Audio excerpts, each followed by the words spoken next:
King Shantanu married Satyavati after Bhishma Pratigya, or the terrible promise. But Satyavati had a past.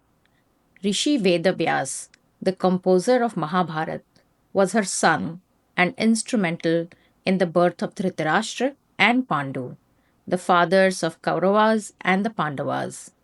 Let's begin.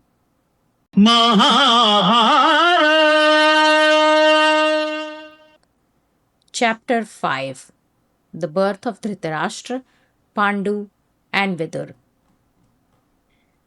Satyavati grew up as the daughter of a fisherman. Her family's job was to help people cross the Yamuna River, and Satyavati often worked with her father on the small boat. One day, while she was taking a traveler across the river, she met the wise sage Parasara.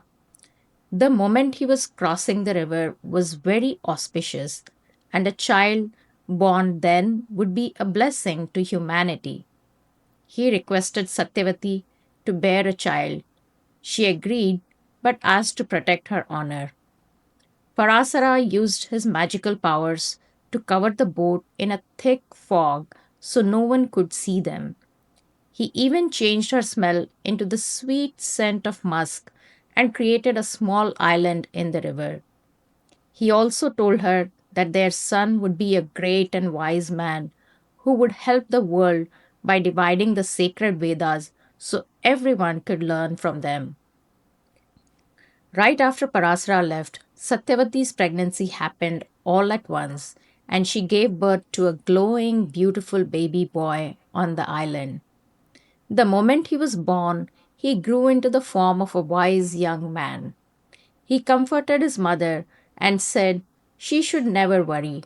If she ever needed him, she only had to think of him and he would come.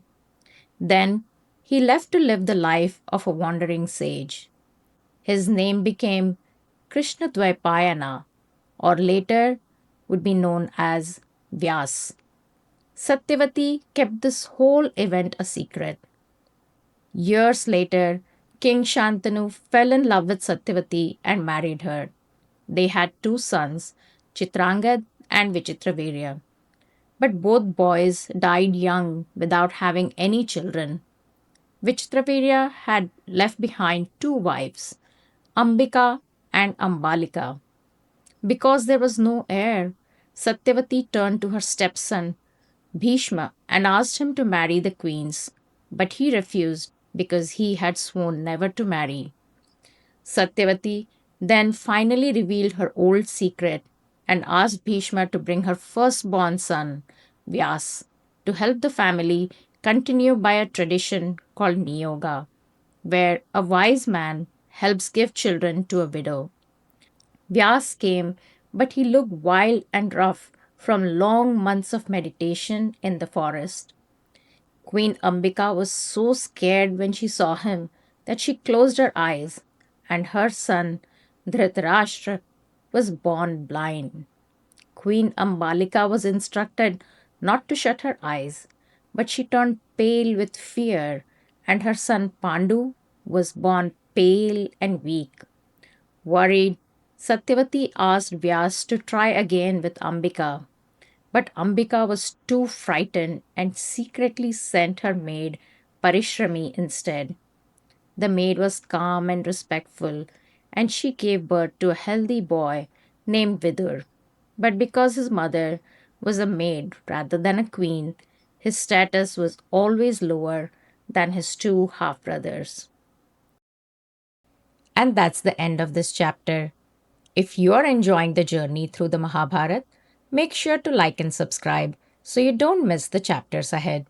You can also find us on any of your favorite podcast apps and on nriwisdom.com/Mahabharat. Stories change hearts, but support changes lives.